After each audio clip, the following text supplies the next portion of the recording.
terjadi semacam agitasi propaganda menjelek-jelekkan agama persis sekarang ini, menjelek-jelekkan agama persis sekarang ini, memfitnah persis sekarang ini, menghantam Al-Quran persis sekarang ini.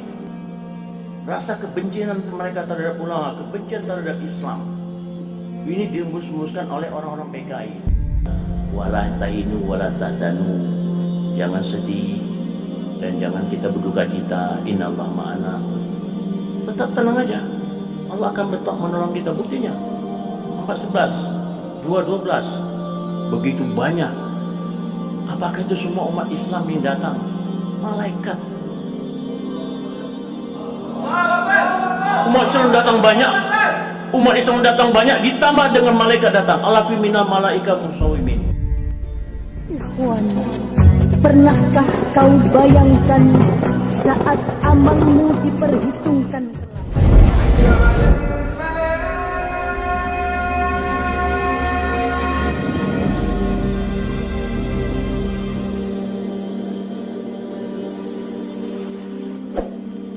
Ditangkaplah saya.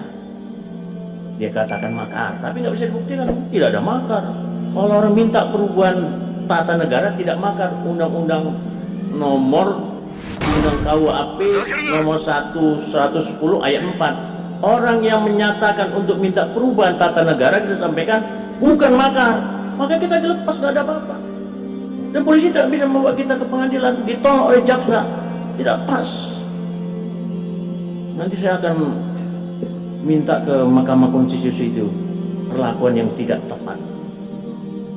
Nah sekarang kepolisian sudah dilaporkan lagi. Nah, ya, jadi jangan itu sudah masuk. Mereka sudah masuk di TNI, mereka sudah masuk di Polri, mereka sudah masuk pegawai negeri, mereka sudah masuk di kepresidenan. Tidak disebutkan satu persatu, tapi sudah ada kita. Ini anak-anak PKI semua ini yang sekitar di dalam istana ada di dalamnya. Ini anak-anak bekas PKI. Dan mulailah kita tuh diadu domba.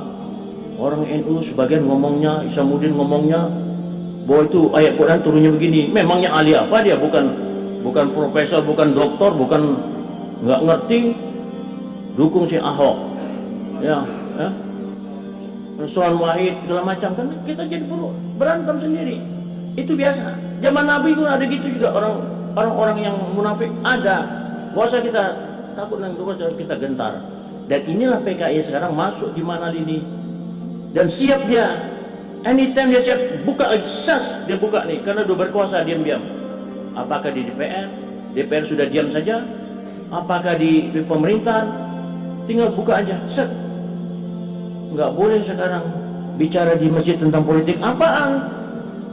Politik itu Islam itu adalah kita dunia dan akhirat.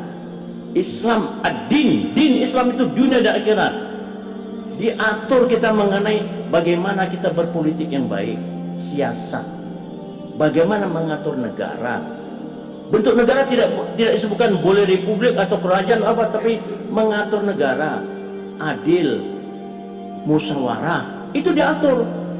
Tentang orang miskin, bagaimana kita kaum du'afa kita bantu dengan zakat dengan lain-lainnya. Bagaimana mengatur individu antar hubungan manusia, bagaimana mengatur hubungan antara masyarakat, bagaimana mengatur negara, diatur. Itulah politik. Jadi Islam ini bukan agama untuk akhirat, untuk dunia dan akhirat, mengatur kehidupan mulai perorangan, kelompok, keluarga, sampai RT, RW, sampai negara. Pokok-pokoknya diatur. Kalau kita tidak boleh bicara itu, berarti tidak boleh berbicara agama. Tidak boleh bicara politik. Pernyataan itu ada pernyataan blunder bahwa tidak boleh berpolitik, agama harus dipisahkan. Itu orang-orang komunis. Agama nggak boleh ikut. Itu orang-orang sekularis. Scheidung van Kirche und Staat. Pisahkan gereja dari politik, karena gereja dulu terlibat politik mulai abad-abad permulaan sampai dengan abad ke-18. Makanya datanglah komunis. Itu Orang-orang Eropa itu orang sekularis, itu orang individualis. Betul, kalau Islam tidak. Nabi Muhammad hijrah pertama adalah membuat masjid dulu. Disitulah kita sholat, disitulah kita mengatur siasat perang, disitulah kita mengatur ekonomi, disitulah kita mengatur sosial, disitulah latihan bela diri di masjid zaman Rasul.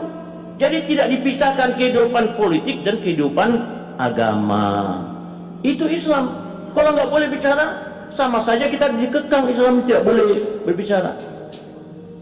Nah sekarang mau di masjid harus diseleksi, sama dengan masa PKI juga. Seleksi ulamanya yang berbicara, apaan itu orang ketua partai ngomong ulama itu harus diseleksi.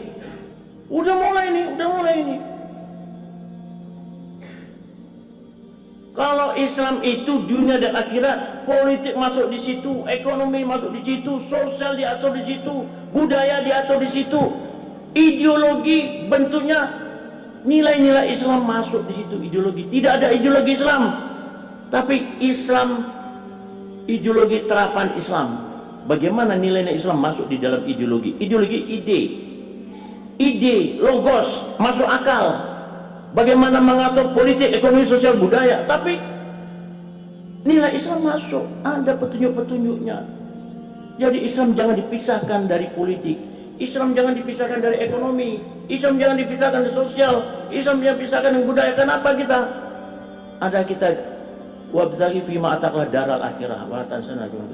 Kita ada hablum minallah, ada hablum minannas.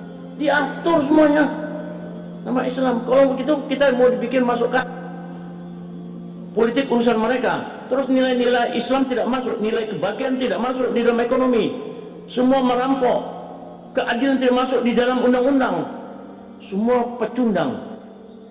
Nah inilah makanya itu cara berpikir blunder atau memang dirancang untuk masukkan Islam dalam kotak.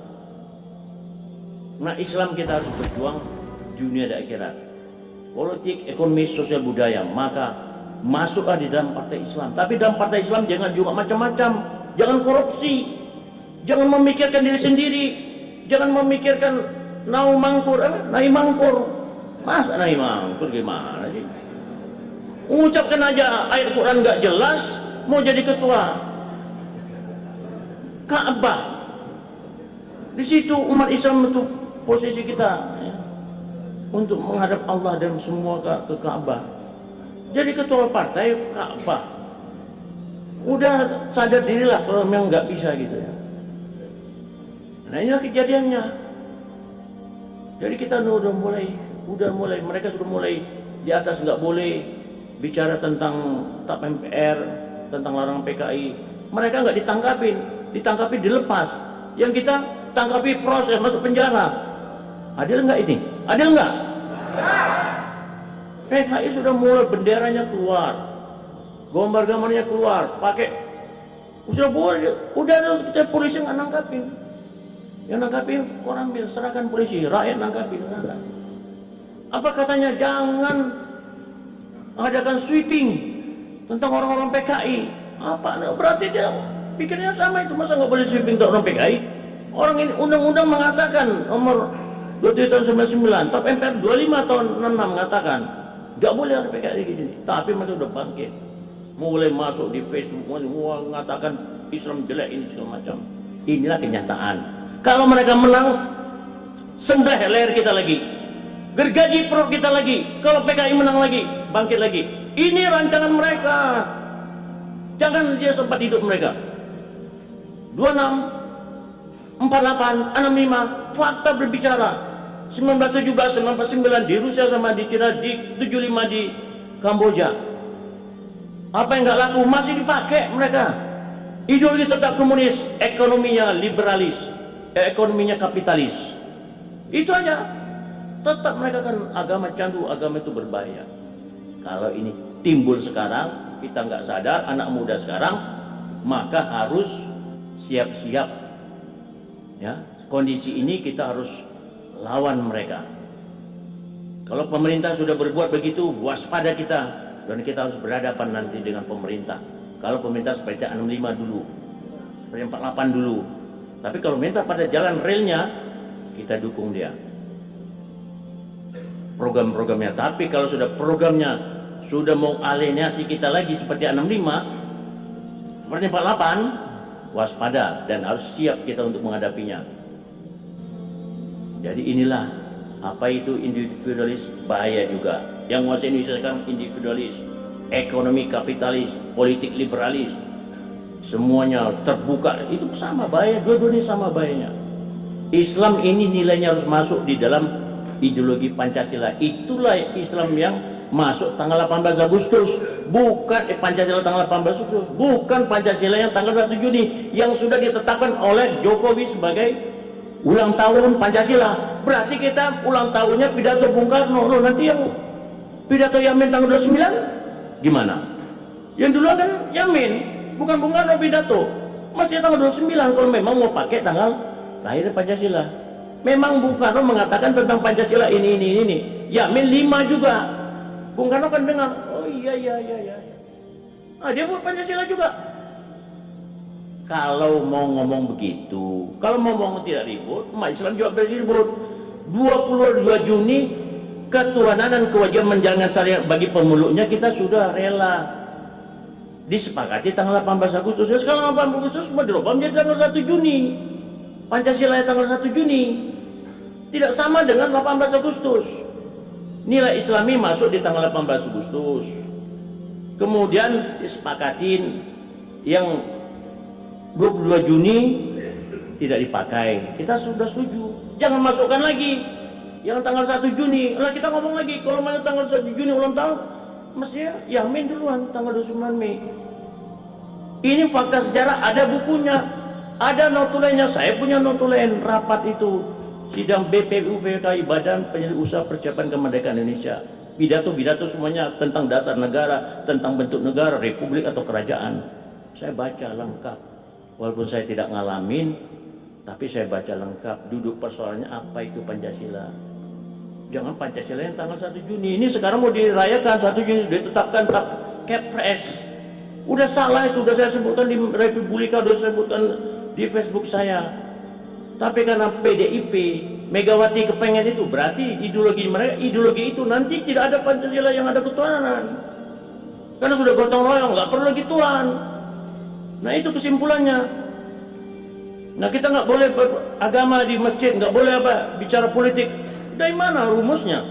Kita ketuhanan Maha Esa, berarti kita berbicara tentang apa dengan agama kita, petunjuk kita tentang politik, ekonomi, sosial, budaya.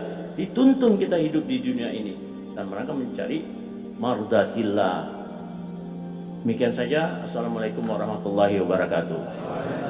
Assalamualaikum warahmatullahi wabarakatuh. Baik jamaah azani Allah wa iyyakum. Masya Allah, sangat istimewa sekali apa yang disampaikan oleh bintang tamu kita, beliau yang terhormat Maijen TNI Purnawirawan Kiflan Zen. Ada beberapa yang bisa kita simpulkan. Tadi kita bisa menyimak bagaimana sejarah munculnya ideologi komunis internasional, kemudian siapa saja tokoh internasionalnya, kemudian bagaimana sejarah masuknya komunis ke Indonesia, siapa saja tokoh komunis Indonesia, tadi sudah juga dipaparkan, kemudian sejarah kebiadaban Partai Komunis Indonesia yang dulu pernah terjadi. Kemudian juga perkembangan saat ini, kondisi saat ini, yang mana kondisi saat ini beliau sampaikan mirip 11-12 dengan kondisi tahun 1965. Ini perlu kita waspadai. Baik jamaah, kita akan menyambung dengan pembicara kita yang akan menyampaikan materi beliau sekaligus membedah buku beliau yang berjudul Menangkal Kebangkitan PKI. Baik, kepada beliau yang terhormat pembicara kita Dr. Andes Alfian Tanjung MPD, kepada beliau kami persilahkan.